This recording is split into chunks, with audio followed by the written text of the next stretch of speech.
Hey,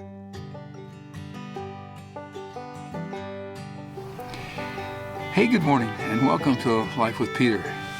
I drove up yesterday to Idaho and I'm at Craters of the Moon Wilderness area. I'm going to spend a few days here. I want to explore this unique landscape. It is truly something that I've never witnessed before. And there are caves you can go down and areas you can explore. Just simply the topography of all this lava rock with these magnificent trees and flowers growing in it is something to behold. So I'm looking forward to sharing this adventure with you.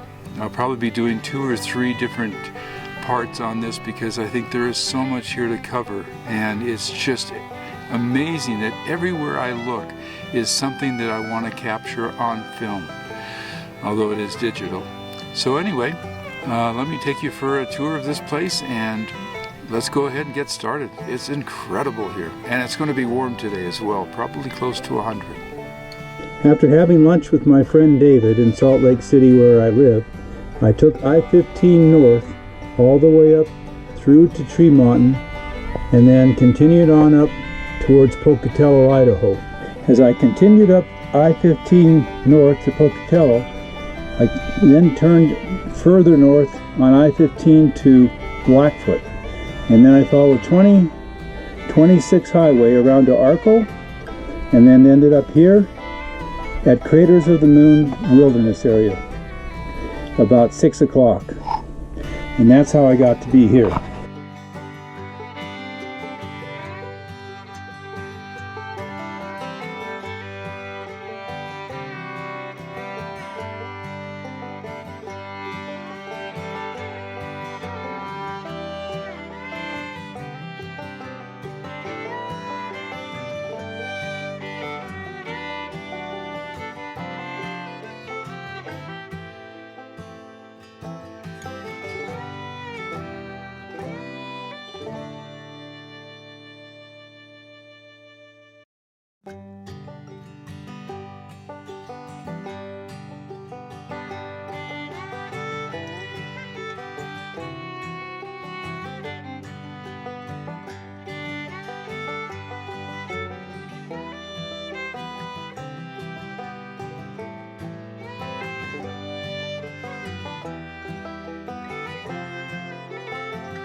As I started this journey up here north from Salt Lake City, I had left around 1:30 or so after having lunch with a friend yesterday, and I couldn't believe the depth of fear that I felt as I was driving north out of the city. I felt like I was losing my whole life, and it was amazing. It was I guess a deep panic attack, and I've had those before, but this was one of the most intense ones I ever had. I didn't know that I could actually get past the city itself and continue this journey. And I thought, you know, what can I do to deal with this, to understand it?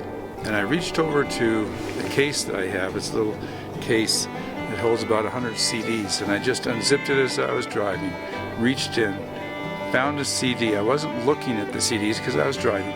I just touched one and knew that was the one to put in. It's by Van Morrison and it's entitled Enlightenment. And I listen to this all the time. I'll listen to that more than just about any other CD that I have. And the second song is called Enlightenment, and it's just an amazing tune. And as I started to listen to it, I felt this calm come in and this anxiety just leave. And all of a sudden, I was calm, assured, knew that what I was doing was the right thing, that I was on my way to an adventure that I was looking forward to, and the anxiety that had been building to this point for the last 48 hours prior to that just disappeared. And I just felt this calm, and I knew I was headed in the right direction. I'm going to speak more about fear and how it's ruled my life, and I think how it rules so many people's lives. First, I want to get out there and explore some of this and share some of this incredible scenery and topography with you. The geography is absolutely amazing, and everywhere I look I could stare at it forever as it changes with the light coming around and the sun getting higher. It's so quiet here as well.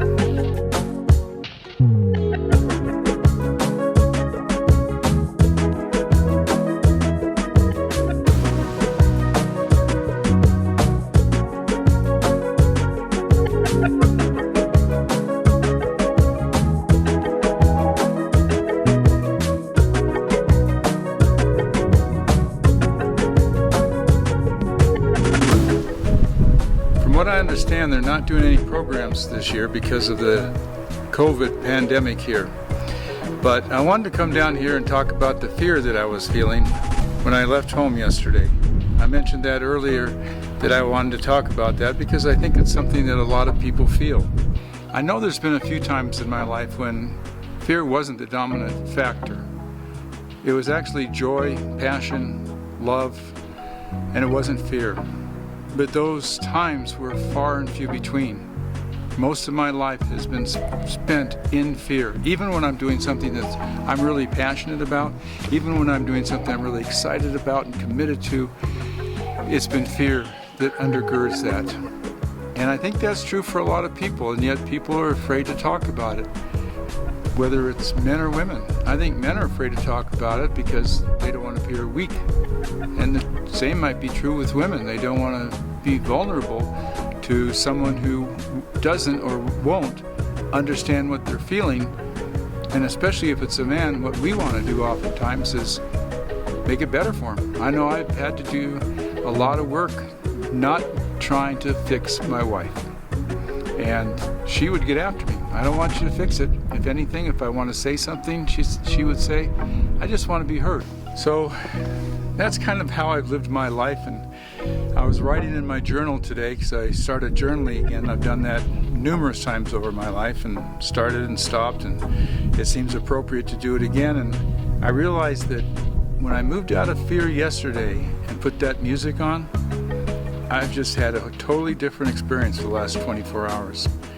So if fear is something that you deal with, get the help you need, do the research, understand it, accept it. It doesn't make you any less of a person, but when you accept it, it makes you more of a person, because fear is one of our natural emotions. So I decided to spend the day here.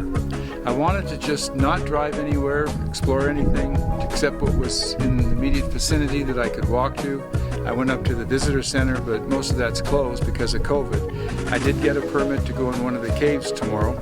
You have to get a stamp on a brochure that they give you, so you understand why it's so important that if you've been in a cave before, that they know that, because there's a thing called white nose disease. I think that's what she called it. And it has killed over 15 million bats in the US just in the last 10 years. Or maybe it's killed over 10 million bats in the last 15 years. But anyway, those spores can stay on your clothing in your closet for like 10 years. And then you come out here, and the first thing that happens is you go in one of those caves and the bats start to die off. There's one cave that's closed entirely because it's a bat habitat, and even the naturalists have decided not to go in there. So it's pretty fascinating. But tomorrow we're going to go into a couple of caves, and I just wanted to get this video up. This is about my journey up here, what I went through. It's been a remarkable day, and I'll talk to you a little bit later in the afternoon.